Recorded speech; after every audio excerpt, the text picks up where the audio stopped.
Алтын сақаның үшінші мынандай бөлімі бұл есептеу және дәлелдеу. Түсіндіре кетейін. Яғни алтын сақада үш бөлім, мына 2021-22-дегі екінші кезең үшінші сыныпта. Біріншісі бұл дұрыс жауапты белгілеу. Демек, бұл 10 сұрақ тест күйінде болды. Келесі 10 сұрақ бізде бос ұяшыққа белгілеу болды. Міне, бос орынды толтыру. Яғни шығарады, тек мәнін мына бос ұяшыққа жазады. Енді үшінші бөлім бар, ол есептеу дәлелдеу деп аталады. Бар жоқ екі-ақ есеп, бірақ толығымен шығарып көрсету керек. Ал ендеше біріншісін оқимын. Жандос сату компаниясында жұмыс істейді. Ол бір күн істеген жұмысы үшін 2500 теңге еңбекақы алады. Ал бір күн демалса, керісінше компанияға 1400 теңге төлейді. Ол 3 күн жұмыс істеп, 2 күн демалды дейді. Сосын тағы 7 күн жұмыс істеп, 4 күн демалды. 6 күн жұмыс істеп, соңында бірнеше күн демалды дейді. Яғни мына бірнеше күн дегеніміз ол бірден белгісіз деген сөз ғой. Мынаны сызып қойын астын. Сонда жалпы ол 24600 теңге алған болса дейді, онда ол соңғы рет қанша күн демалды дейді. Осы бірінші есепті мен мына жерге толығымен шығарам. Енді жұмыс істеген күндерін және демалған күндерін жазып шығайық. Белгілеріне демалу деп қойын. Жұмыс істеген күні міне 3. Мына жерге былай белгілейін. 3 күн жұмыс істеді дейді. 7 күн жұмыс істеді. 6 күн жұмыс істеді дейді. Жазам сонда 3, қосу 7, қосу 6. Ал енді демалған күндер 2 күн демалды дейді, 4 күн демалды және бірнеше күн. Демек, бізге тек қана 2 мен 4 қана белгілі. Барын есептеп алайық. Сонда 16 күн жұмыс істеген екен. 16-ны біз, егер ол жұмыс істесе, 2500-ге не істейміз? Көбейтеміз. Енді 6 күн демалса, 6 күн демалған кезде біз оны 1400-ге көбейтеміз. Себебі демалған күніне керісінше 1400 теңге төлейді деп есептің шартында айтылған. Ал 16 көбейту 25. 33 ойда 8, 32 қосамыз 0, 0, 400. 400 және 2 нөлді тіркейм, сонда 40 мың теңге екен.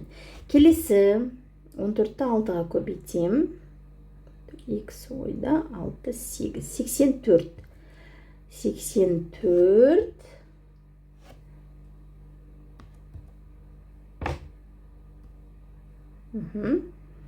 және 2 нөлді тіркейм. Енді осы 40 мыңнан 8400-ді азайтайық.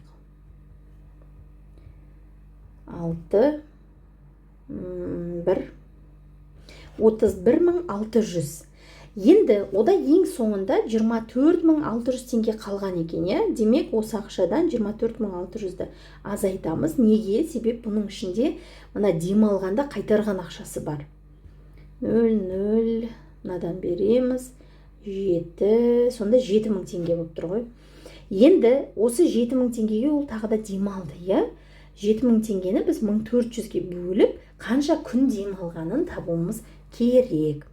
5-ке көбейтем, 0, 0, 22 ойда 7, сонда 5 күн тағы демалған екен. Міне, осылай толығымен не істеу керек? Ашып жазу қажет.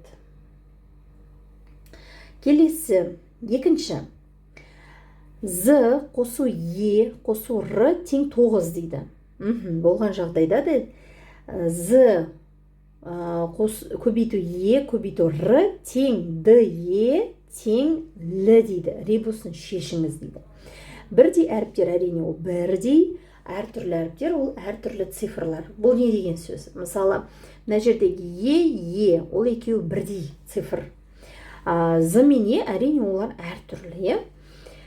Бір дұрыс шешім үшін дейді 4 ұпай, 2 дұрыс шешім үшін 7 ұпай, ал 3 немесе одан да көп дұрыс шешім көрсетілсе, онда толық 10 ұпай беріледі дейді. Тамаша. Демек, бұл есептің бізде бірнеше несі бар? Варианты бар деген сөз. Ал ендеше жазайық. Мына жазғанымызды көтеріп тастайын. Ол мына есептікі.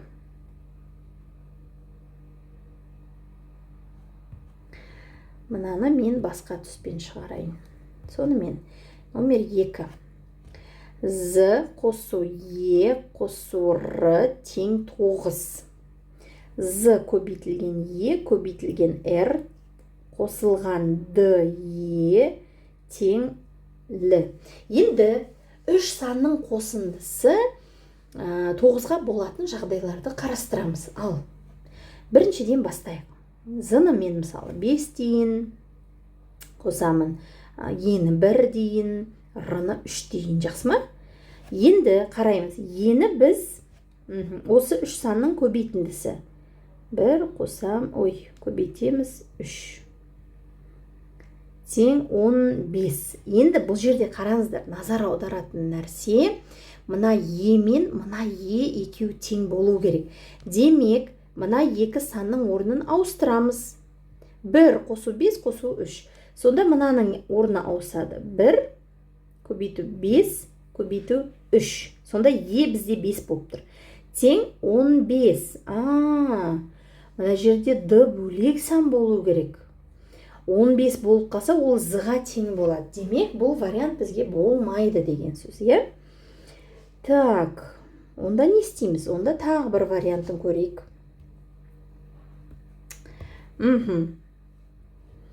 Ені біз 5 деп қалдыра берейік. 5 деген жағдайда 5 болса, мына жерде 2 болып қалуы мүмкін. 5-ті, жарайды, 5-тен бөлек, мысалы, 4-ті алайық, 3-ті алайық, 2-ні алайық. Сонда 9. Енді 3 көбейтілген 4, көбейтілген 2. Еміз 4 болып тұр. 12. 12-ні 2-ке көбейтсек, бізде 24. Е мен Е сәйкес келді. Бұл жерде енді қараңыз. Д басқа сан болу керек. Бұл жерде Д мен Е-нің қосындысы екен ғой. Так, онда бетек. Мынаны қосқан кезде бізде 24 шықты. Дұрыс па? 12, 24. Мен мынаны көбейту деп ойлап қаппын. Мынаған қосып жібереміз ба деп. Түсінікті, қосамыз. Онда Д бізде басқа сан болсын, е? 1 деген сан болсын. Енді 24-ке біз 14-ті қосатын болсақ, 38. Енді ай бізде 8, Л бізде 3, Д міне басқа, Еден басқа ешқандай сәйкес кеп тұрған жоқ, сондықтан мынау дұрыс. Біз бір вариантын таптық деп ойлайық. Енді бағанағы менің бірінші жазған вариантым да дұрыс болып қалуы мүмкін. Біз оны дұрыс қолданбадық. Көрейікші. 1 қосу 5 қосу 3 дедік, е? Сонда 9. Осы 1 қосу көбейту 5 көбейту 3 тең 15 болды. 15. Енді осыған қосамыз, мына жағы 5 болсын. Енді Д-ның орнына біз кез келген мына жердегі жоқ санды қосуымыз керек. Мысалы, 2-ні қоссақ. Сонда 15-ке біз 25-ті қоссақ 40. Көрдіңіз? Яғни Л 4, ай бізде 0, мыналармен сәйкес келмейді. Демек, бұл вариантта дұрыс. Қандай керемет күшті есеп мынау. Бұл бірінші варианты, мынау екінші варианты. Енді үшінші варианты өзіңіз дәл осылай қоясыз. яғни 3 санның қосындысы 9 болатын тағы да 1-2 вариант бар, соны қойып үшіншісін табу керек.